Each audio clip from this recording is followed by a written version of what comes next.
చూస్ country delight, live better. ఇప్పుడే country delight యాప్ని download చేసుకోండి. నమస్తే, welcome to Suman TV. Hyderabad metro ఇప్పుడు పూర్తిగా ప్రభుత్వం ఆధీనంలోకి రాబోతుంది, ప్రభుత్వ చేతుల్లోకి వచ్చేస్తుంది. నిర్ణయం జరిగిపోయింది.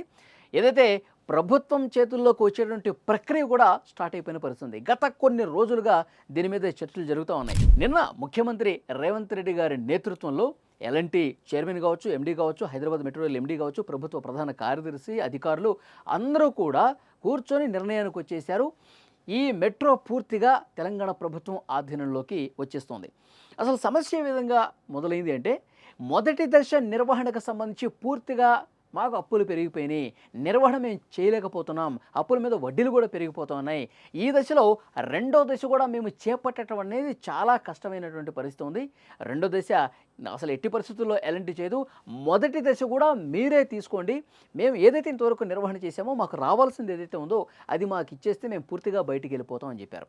యాక్చువల్గా ఇదే సరైనటువంటి పద్ధతి. ఎందుకంటే కేంద్రం కూడా చెప్పింది, రెండో దశకు సంబంధించినటువంటి వివరాలతో కూడినటువంటి ప్రతిపాదన కేంద్రం దగ్గరికి వెళ్ళినప్పుడు కేంద్రం ఒకటే చెప్పింది, మొదటి దశేమో ఎల్ఎన్టీ దగ్గర ఉంది, ఇప్పుడు రెండో దశ మీరు చేస్తూ ఉంటున్నారు. ఈ రెండు కలిసి ఒక నిర్వహణ ముందుకెళ్ళాలి కదా, ఎట్లా అవుతుంది? ఒకటి దగ్గరే ఉంటేనే ఇది సాధ్యపడుతుంది, ప్రక్రియ సజావుగా ముందుకెళ్తుంది. మీరు ఆలోచించి ఒక నిర్ణయం తీసుకోండి అన్నది కేంద్రం. సో దానికి తగ్గట్టుగానే నిర్ణయం జరిగింది. నిన్న పూర్తిగా తెలంగాణ ప్రభుత్వమే ఇక మెట్రో నిర్వహిస్తుంది అన్న నిర్ణయం అయిపోయింది. అయితే ఎల్ఎన్టీకి ఏమి ఇవ్వాలి, ఇవన్నీ కూడా డిస్కషన్స్ అప్రూవ్ అయిపోయినట్టుగా తెలుస్తుంది. రెండు కూడా ఇటు తెలంగాణ ప్రభుత్వం కావచ్చు, ఎల్ఎన్టీ కావచ్చు, సంతృప్తకర స్థాయిలోనే ఈ భేటీ జరిగినట్టుగా తెలుస్తోంది. హైదరాబాద్ మెట్రో మొదటి దశ 69 కిలోమీటర్ల ప్రాజెక్టులో ఎల్ఎన్టీ నిర్వహణ నుంచి పూర్తిగా వైదొలిగి తెలంగాణ ప్రభుత్వానికి అప్పగిచ్చేస్తోంది. సీఎం రేవంత్ రెడ్డి ఎల్ఎన్టీ మధ్య 100% ఇది మంచి అంగీకారం కుదిరినట్టుగా తెలుస్తోంది. రాష్ట్రం 13,000 కోట్ల రూపాయల అప్పును టేకోవర్ చేయడం, 2,100 కోట్లు నగదు చెల్లించడం ద్వారా ప్రాజెక్టును కొనుగోలు చేసేందుకు సిద్ధమైపోయింది. ప్రారంభంలో ప్రభుత్వ ప్రైవేటు భాగస్వామ్యంతో నిర్మించబడిన మెట్రో ఇప్పుడు పూర్తిగా ప్రభుత్వ మేనేజ్మెంట్లోకి వెళ్తుందన్నమాట.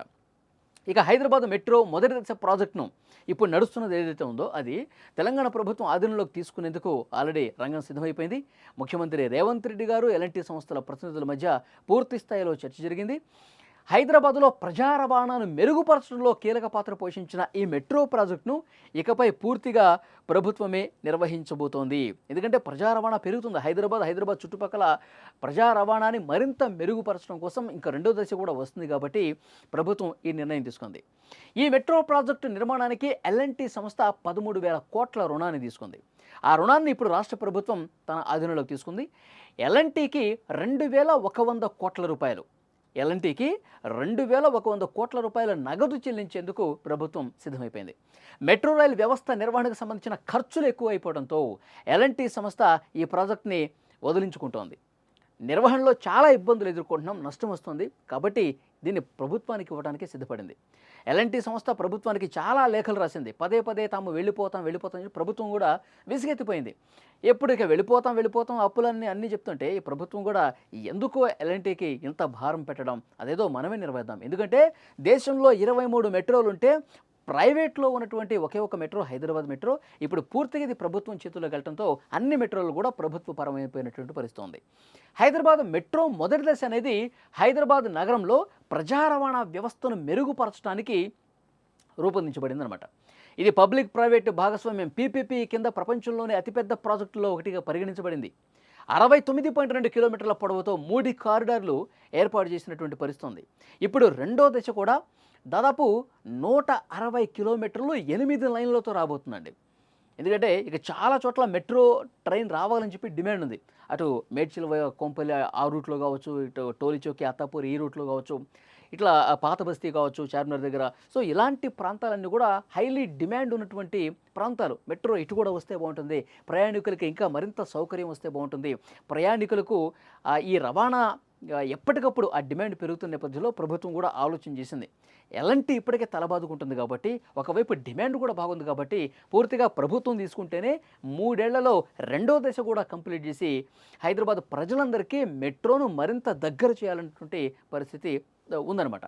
సో రేవంత్ రెడ్డి గారు చాలా క్లియర్ కట్గా ఒక విజన్తో ఉన్నారు. హైదరాబాద్ మెట్రోను బాగా విస్తరించాలి, అది ప్రభుత్వ ఆధీనంలో ఉంటేనే ప్రజలకు కూడా ఉపయోగకరం అని చెప్పి ఈ డెసిషన్ తీసుకున్నటువంటి పరిస్థితి ఉంది. సో మొత్తానికి చూసుకుంటే కనుక హైదరాబాద్ మెట్రో ప్రభుత్వ పరం కావడంతో ప్రయాణికుల్లో ఒక ఆశ ఉంది. ఇంతకుముందు ప్రైవేటుగా ఉంది కాబట్టి విపరీతంగా ఛార్జీలు వసూలు చేస్తూ ఉన్నారు. ఎంత ఛార్జీలు వసూలు చేసినా ఇంకా నష్టాల్లో ఉందంటున్నారు. ఇప్పుడు ప్రభుత్వం తీసుకుంటే ఛార్జీలు ఏమన్నా తగ్గుతాయా అని చెప్పి ఒక సగటు ప్రయాణికుడు ఆలోచన చేస్తున్న పరిస్థితి ఉంది. సో ఆ రకమైనటువంటి పరిస్థితి రావాలి. ఎందుకంటే బస్సెస్లో మనం చూస్తున్నాం, ఎంఎంటీఎస్లో మనం చూస్తున్నాం రేట్లు ఎంత తక్కువ ఉంటాయో. సో హైదరాబాద్ మెట్రోను కూడా కొంత ఛార్జీలు తగ్గించాలి. తగ్గిస్తే ఇక నెలవారీ పాసెస్ ఏవైతే ఉంటాయో అవి కూడా పెడితే బాగుంటుంది. ఇప్పుడు ప్రభుత్వమే తీసుకుంటుంది కాబట్టి ఈ ఆలోచన చేయాలని చెప్పి ప్రయాణికులు కోరుతున్న సిచ్యువేషన్ ఉంది. సో చూద్దాం, పూర్తిగా ప్రభుత్వం చేతుల్లోకి వచ్చిన తర్వాత రెండవ దశను ఎంత వేగంగా పూర్తి చేస్తారు, ఈ మొదటి దశ నిర్వహణలో ఏవైతే ప్రయాణికులకు సంబంధించినటువంటి అవసరాలు ఉన్నాయో అవి ఏ మేరకు తీరుస్తుందన్నది కూడా చూడాల్సిన అవసరం ఉంది.